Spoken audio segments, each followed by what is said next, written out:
Assalamualaikum warahmatullahi wabarakatuh. Selamat datang dan saya ucapkan terima kasih kepada rekan-rekan yang sudah menyaksikan sidang akhir pradesain pabrik kimia kami. Tentu kita menyadari bahwasanya setiap tahunnya terjadi pertumbuhan penduduk dan di tahun 2020 September terdapat 270,02 juta jiwa, di mana ini mengalami kenaikan sebesar 11,9%. Dari sini kita tahu pentingnya pembangunan untuk pemenuhan kebutuhan manusia tersebut. Selain itu, terdapat perkembangan MP3EI atau Master Plan percepatan perluasan pembangunan ekonomi Indonesia dengan rencana pembangunan ibu kota baru, dan juga dari kami menargetkan peningkatan ekspor komoditi yang akan kami produksi. Kita tahu bahwasanya pembangunan membutuhkan bahan konstruksi yang penting dan salah satunya semen. Padahal untuk tambang batu kapur sendiri mengalami penurunan setiap tahunnya karena peningkatan penggunaannya. Dari sini kami berusaha untuk memanfaatkan limbah yang ada, yakni limbah paper sludge, karena kenaikan kuantitasnya per tahunnya juga semakin meningkat. Maka dari itu kita coba untuk mengolahnya. Dan kami mengusahakan agar perusahaan ini turut aktif berpartisipasi dalam Paris Agreement guna pengurangan kandungan CO2 dengan cara menurunkan indeks klinker. Maka dari itu kami akan merancang pabrik semen Portland Komposit memanfaatkan limbah paper sludge dengan kapasitas 1,5 juta ton per tahunnya. Perkenalkan, nama saya Syarifah Nur Aini dan rekan saya Taufik Ramata Firdaus. Kami di sini dibimbing oleh Bapak Fandi Angga Prasetya SSI MSI dan akan diuji oleh Ibu Yuni Kurniati STMT dan Ibu Mala Hayati Nasution STMT. Dan berikut ini adalah outline pembahasan kami, yaitu pertama ada pendahuluan, kapasitas produksi, seleksi proses, blok diagram, neraca massa dan neraca energi, instrumentasi, utilitas, tata letak pabrik, spesifikasi alat, struktur organisasi, dan analisa ekonomi. Dan berikut ini adalah jenis-jenis semen, yaitu ada semen Portland, yaitu semen untuk khusus, dan kemudian ada semen Mansawi untuk K225, dan untuk semen Portland Pozolan, yaitu untuk panas hidrasi, dan untuk semen Portland Komposit yang untuk klinker, kemudian semen Portland Campo yaitu untuk konstruksi lingkungan air laut, dan untuk semen Portland Putih untuk membuat batu gips. Nah, di sini kami membangun semen Portland Komposit yaitu dengan menggunakan semen PCC. Kenapa? Karena keunggulan semen PCC ini lebih mudah dikerjakan, suhu beton lebih rendah, sehingga tidak mudah retak, permukaan latihan yang lebih halus, dan lain-lain sesuai pada slide. Dan untuk kapasitas produksi ini, sebelum menghitung kapasitas produksi ini dipengaruhi oleh data-data. Data-data itu ada jumlah produksi dan konsumsi semen, kemudian ada jumlah ekspor dan jumlah impor. Kemudian dari data tersebut, kita membangun proyeksi untuk pabrik kami pada tahun 2023. Dan untuk produksi semen nasional, yaitu ada sebesar 115 juta. Terus kemudian ada konsumsi yaitu ada 82 juta, dan untuk impor 35 ribu, dan kemudian ada ekspor ada 46 juta. Dan untuk menghitung kapasitas kami ada yang tersedia untuk jumlah nasional yaitu ada 14 juta ton nasional, dan kami mengambil 10%-nya yaitu sebesar 1.500.000 ton per tahun. Kemudian kita dapat menentukan gross profit margin, di mana harga jual produk plus pendapatan pengolahan limbah yaitu sebesar 2 triliun sekian. Kemudian ada harga bahan baku yaitu sebesar 183 miliar. Kemudian ada keuntungan total yaitu ada 2 triliun sekian. Dan didapatkan BPM-nya sebesar 91,653%. Selanjutnya adalah seleksi proses. Kita tahu bahwasanya kita substitusi limestone menggunakan paper sludge. Dapat dilihat bahwasanya kandungan CaCO3-nya sangat berbeda ya. Tetapi kami sudah melakukan simulasi bogi dengan perbandingan limbah dan juga bahan asli semen 1:9 dan didapatkan parameter semen itu sudah memenuhi standar yang ada. Kita tahu juga bahwasanya paper sludge masih memiliki kandungan air yang sangat besar, apalagi yang keluar dari IPAL masih 60-70%. Kami mengasumsikannya bahwa kandungan air yang kami terima sebesar 16%. Namun ini masih memerlukan pretreatment khusus karena tidak sesuai dengan standar raw mix H2O-nya. Dan untuk pemilihan prosesnya ada dewatering dan juga pembakaran. Dari beberapa indikator yang ada, kami memutuskan untuk menggunakan dewatering saja karena lebih efisien dan juga hemat. Dapat dilihat juga bahwasanya kandungan paper sludge yang menggunakan dewatering dan juga pembakaran tidak terlalu memiliki perbedaan yang sangat jauh, dan ini sudah memenuhi standar semen PCC dan SNI yang sudah ada. Untuk seleksi proses pembuatan semen secara umum, kita membaginya membandingkan 4 proses, dan dari beberapa indikator yang sudah ada, kami lebih menggunakan dan juga lebih menggunakan proses kering dikarenakan lebih efisien dan juga lebih hemat energi. Kemudian berikut ini adalah proses flow diagram kami. Yaitu yang pertama ada penambahan, di mana ada bahan bakunya yaitu ada limbah paper sludge, itu dapat limbah paper sludge-nya sendiri itu dialirkan ke skopel untuk menghilangkan mengurangi kadar airnya. Kemudian langsung masuk dalam fase, batu bara masuk dalam kolbin, kemudian untuk tanah liat masuk ke dalam fase juga. Dan setelah itu ada pencampuran bahan baku tadi yang kemudian masuk ke dalam raw-mill. Nah, dari raw-mill ini masuk ke dalam siklon dan gasnya dibuang ke atas, kemudian untuk feed-nya itu masuk ke dalam blending silo. Nah, dari blending silo ini kemudian ada proses pemanasan pertama yaitu ke preheater, kemudian ke pemanasan kedua ada rotary kiln, kemudian ada pendinginan secara mendadak yaitu ada cooler, kemudian masuk ke dalam clinker. Nah, di mana clinker ini dimasukkan ke dalam bed conveyor. Nah, di sini terjadi penambahan filler yaitu natol pozolan, kemudian masuk ke dalam finish mill. Finish mill ini masuk ke dalam cyclone dan ke semen silo. Semen silo ini akan menghasilkan semen PCC.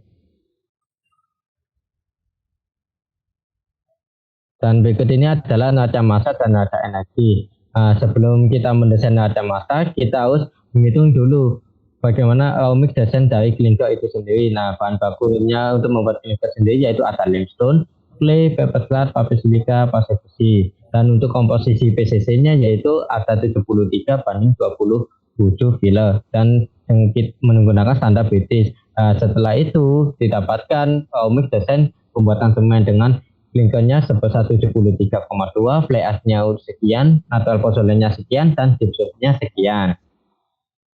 Dan untuk neraca massa overall-nya, di mana semua bahan yang masuk ke dalam sistem semen yaitu ada limestone, paper sludge, clay, pasir silika, pasir besi, gypsum, fly ash, dan natural pozolan. Dan kemudian ada udara yang masuk dari blending silo, ada yang dari kiln, ada yang dari cooler, ada yang silinder, ada yang dari batu bara. Dan untuk udara yang keluar yaitu dari back filter raw mill, back filter cold mill, dan EP clinker dan EP finish mill. Kemudian untuk produknya itu ada PCC dan air dari screw press. Dan untuk screw press-nya sendiri yaitu untuk yang masuk yaitu ada limbah paper sludge yang kemudian digunakan ke clarifier dan ke raw mill, dan neraca massanya sudah balance.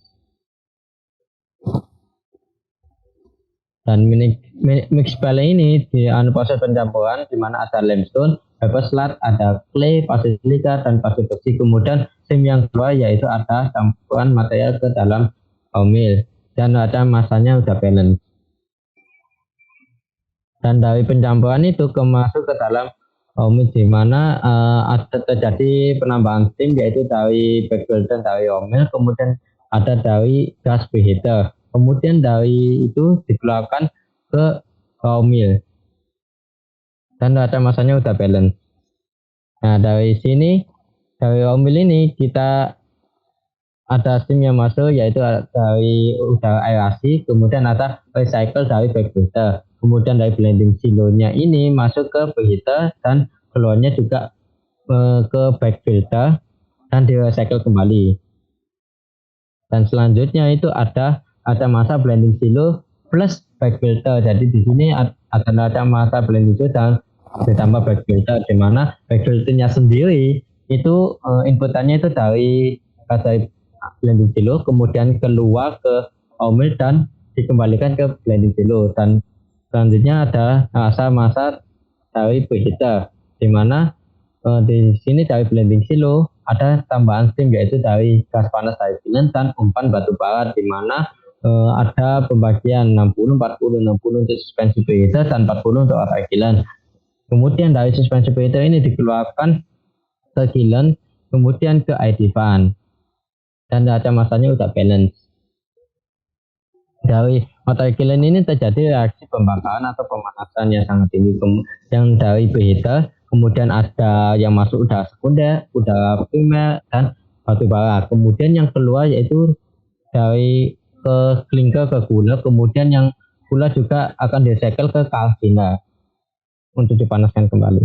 Kemudian dari cooler ini yang masuk dari clinker dari kiln tadi ada ketambahan dari udara, kemudian untuk keluarnya itu ke clinker silo dan ada udara tersier dan ke cycle untuk di recycle lagi dan udara sekunder. Dan neraca masanya udah balance. Dan habis itu untuk dari cooler ini masuk ke clinker silo. Nah, di sini ada tambahan dari EP dan dari cyclone. Di sini dari clinker silo masuk ke belt conveyor. Dan neraca masanya udah balance, kemudian masuk ke finish mill. Nah, dari finish mill ini steam tambahannya itu ada dari udara, kemudian masuk ke dalam cyclone ini nanti masuk lagi ke semen silo dan ke EP. Terus habis itu nilai masanya udah balance. Selanjutnya adalah neraca energi. Neraca energi adalah kebutuhan panas dari suatu sistem. Kita mulai dari multi-disk screw press. Kita tahu bahwasanya aliran masuk ini limbah paper sludge dengan suhu 30 dan keluarannya juga suhu 30. Karena dalam suatu sistem ada kilosnya, yakni 10% dari total panas yang masuk sebesar sekian, dan juga dibutuhkan steamnya sebesar sekian, dan untuk neraca energinya juga sudah balance. Kemudian untuk romil itu sendiri, ada panas dari preheater yang masuk dan juga ada romix yang dari romix itu sendiri, dari mix pile. Kemudian setelah itu akan terjadi pengurangan kadar air, dan untuk romil yang keluarnya itu sebesar 120 karena ada pelepasan panas ke lingkungan, maka dari itu kilosnya ada minusnya, dan juga untuk neraca masanya juga sudah balance. Kemudian neraca energi, Kemudian untuk blending silo itu sendiri, kita tahu bahwasanya ada dari air slide ini yang merupakan bahan utamanya yang nantinya akan ditambahkan ke dalam udara aerasi. Suhunya dari 120 menuju ke preheater ini 50. Nah, di situ kan juga ada pelepasan panas ya, ada penurunan suhu, maka dari itu di sini kilosnya juga sudah negatif, dan untuk neraca energinya juga sudah balance. Dan blending silo ini untuk menghomogenkan bahan baku. Kemudian untuk yang di cold mill ini sendiri dapat pengurangan kadar air dari batu bara, maka dari itu bisa dilihat di sini ada delta H liquidnya. Kemudian ada kilosnya juga karena ada pelepasan panas yang dari gas preheater ini sendiri. Dan untuk neraca masanya juga sudah balance, dan neraca energi sudah balance. Kemudian untuk suspension preheater ini sendiri merupakan proses kalsinasi di mana dari blending silo ya masuk ke preheater, dan kita hitung setiap panas dari streamnya. Setelah itu juga ada H batu bara yang didapat dari kalori batu bara yang digunakan dengan masanya, dan selain itu juga kita ada reaksi panas yang dibutuhkan untuk kalsinasi, dan juga liquid dari, kan ada pengurangan kadar air juga dari bahan bakunya.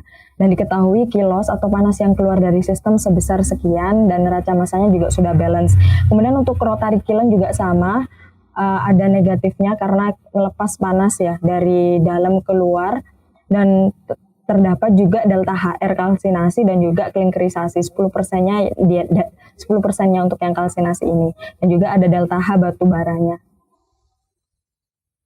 Setelah itu untuk cooler ini sendiri karena membutuhkan udara aerasi, untuk mendinginkan secara mendadak klinker, maka dari itu di sini kilosnya positif karena membutuhkan panas dari luar ke dalam. Dan setelah ke cooler akan masuk ke cyclone, di mana di cyclone ini sendiri terjadi penurunan suhu dari 180 ke 150 ke clinker silo.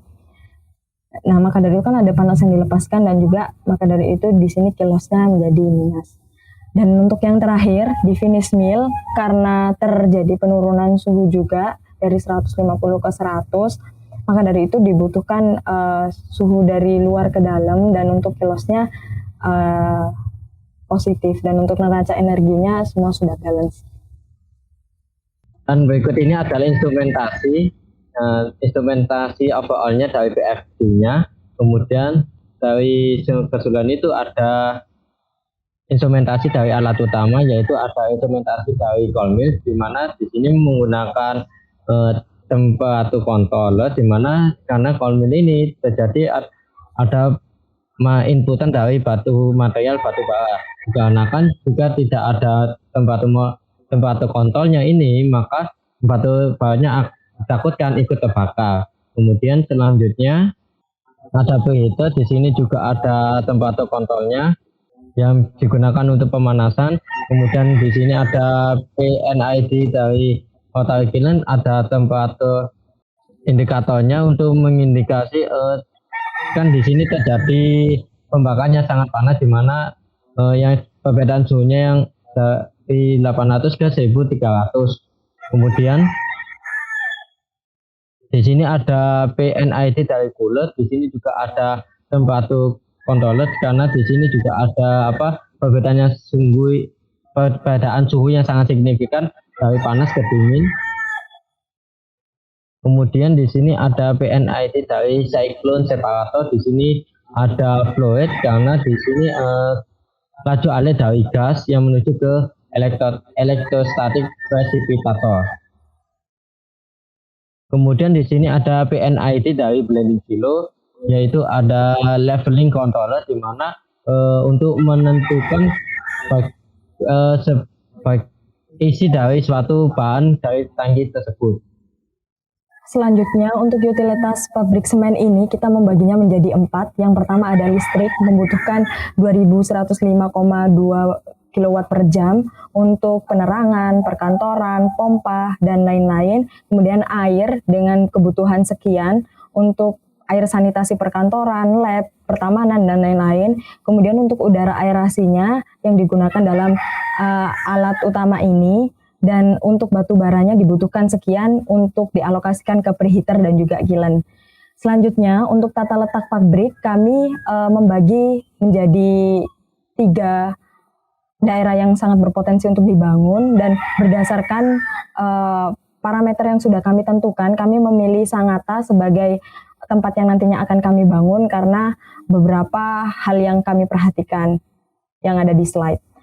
Selain itu di Kutai juga memiliki potensi bahan baku yang sangat melimpah, ada batu gamping, tanah liat, pasir kuarsa, dan juga paper sludge.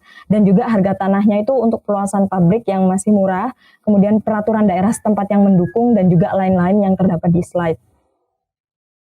Kemudian untuk detail pemilihan lokasinya, kami memilih di Desa Sekerat, Kecamatan Sangatta Utara, Kabupaten Kutai Timur, Provinsi Kalimantan Timur, karena yang pertama dekat dengan wilayah pesisir.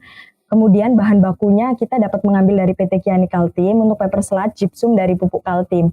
Untuk fasilitas PLTU dan juga airport itu juga mendukung. Dan juga di sana juga dekat dengan penambangan batu bara. Selain itu kami juga didukung dengan adanya RT/RW Peraturan Daerah Kutai Timur, di mana daerah Sangatta ini bukan merupakan hutan lindung gitu, jadi diperbolehkan untuk dilakukan pengembangan dan juga tidak memiliki curah hujan yang tinggi, merupakan kawasan andalan nasional sehingga berpotensi untuk dikembangkan dan juga dekat dengan daerah pesisir. Itu. Untuk tata letaknya bisa dilihat untuk arah anginnya dari tenggara ke barat daya, maka dari itu untuk alat-alat vitalnya kami letakkan di area downwind, ada perkantoran 1, perkantoran 2, dan perkantoran 3, dan berikut merupakan perluasan dari tata letak pabrik yang kami canangkan. Dan juga ada perkantoran untuk pabrik kami, yang pertama ada kisaran gedung utama, kemudian ada utilitas dan lain-lain, dan juga ada musola. Dan selanjutnya yaitu ada spesifikasi dari alat. Pertama di sini ada unit reaktor, yaitu ada dari preheater yang untuk pemanasan awal sebelum masuk ke rotary kiln, dan kondisi operasinya sesuai pada slide. Dan ini adalah desain untuk preheaternya itu sendiri. Selanjutnya yaitu ada dari unit reaktor lagi, ada yang kedua yaitu ada otak kiln yang berguna untuk pemanasan juga, pemanasan kedua, dan untuk kondisi operasinya pada suhu masuk 1000 derajat Celcius, dan untuk detailnya pada slide. Dan ini adalah desain untuk otak kilnnya. Kemudian selanjutnya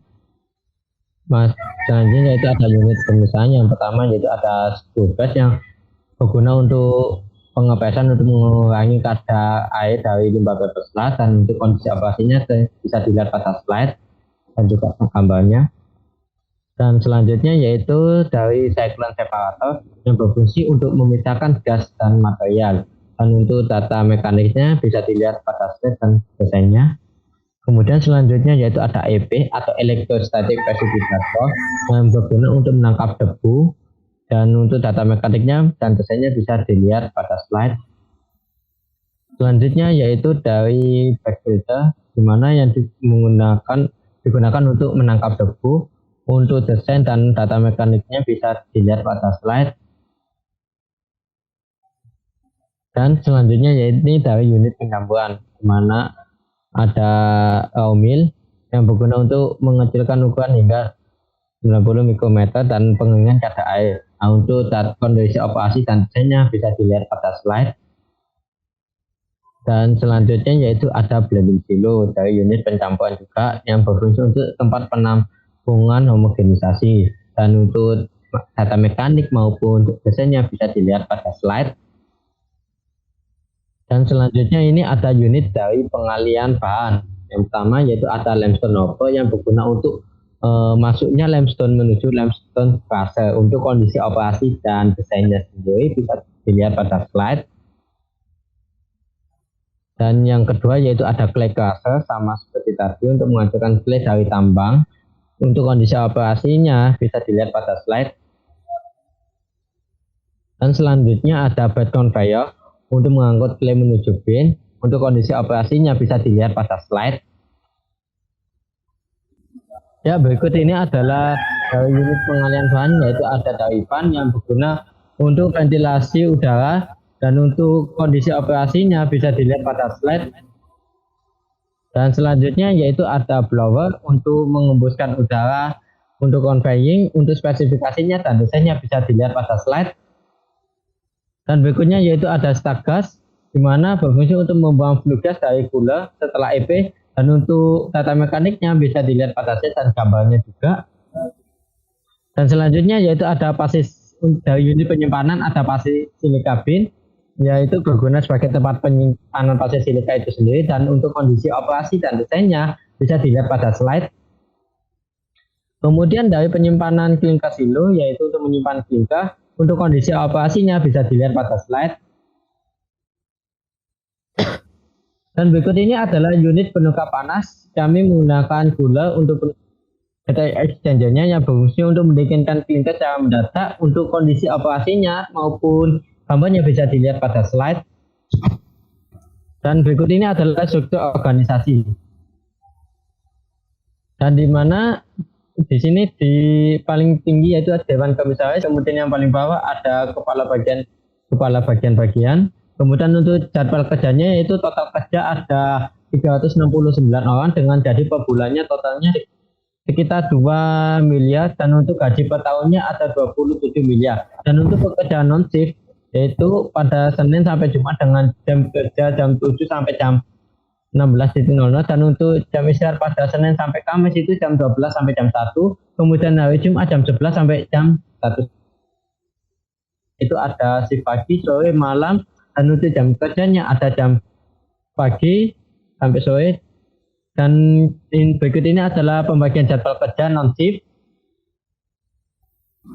Kemudian selanjutnya adalah analisis ekonomi, di mana inflasinya sebesar 1,33 sangat berpengaruh karena kita meminjam modal di bank. Untuk investasi pribadi sebesar 2 triliun, untuk pinjamannya sebesar 1, sekian triliun. Kemudian untuk data penjualan per tahunnya kami akan mendapat 1,9 triliun. Kemudian lahannya untuk membeli lahan 210 miliar, depresiasinya sebesar 335 miliar per tahun. Kemudian untuk analisis ekonominya sendiri, untuk total capital investment 3, sekian triliun, Untuk working capital investment-nya sebesar 372 miliar, dan untuk FCI-nya sebesar 3 triliun, dan untuk TPC-nya sebesar 1,1 triliun. Dari sini kita dapat POT-nya sebesar 3,1 tahun dengan break even point 40,66%. Dan untuk ROI-nya 31,85% sebelum pajak dan sesudahnya menjadi 22,29%. Untuk analisis ekonomi sendiri bisa dilihat bahwasanya untuk BEP-nya di 40% dari grafik penjualan dan juga bahan baku yang digunakan. Untuk CNPV-nya itu sendiri ini merupakan total pemasukan dari perusahaan, dan dapat dilihat bahwasanya setelah tahun ke-30 ini mengalami penurunan karena memang di tahun berikutnya perusahaan ini berhenti untuk memproduksinya. Dapat disimpulkan bahwa pendirian pabrik ini akan direncanakan tahun 2023 di Kutai Timur dengan kapasitas produksi 1,5 juta ton per tahunnya selama 330 hari per tahunnya dan 24 jam. Untuk analisis ekonominya dapat dilihat di slide, dan menurut kami pendirian pabrik semen Portland Composite ini layak digunakan, tentunya dengan pertimbangan dari disiplin ilmu yang lain. Dan ini beberapa referensi yang kami gunakan, referensi utama dalam perancangan kali ini. Mungkin segitu dulu dari kami. Terima kasih banyak yang sudah menyempatkan melihat video ini sampai akhir. Jika ada yang ingin didiskusikan mungkin bisa melalui sosial media berikut. Terima kasih. Wassalamualaikum warahmatullahi wabarakatuh.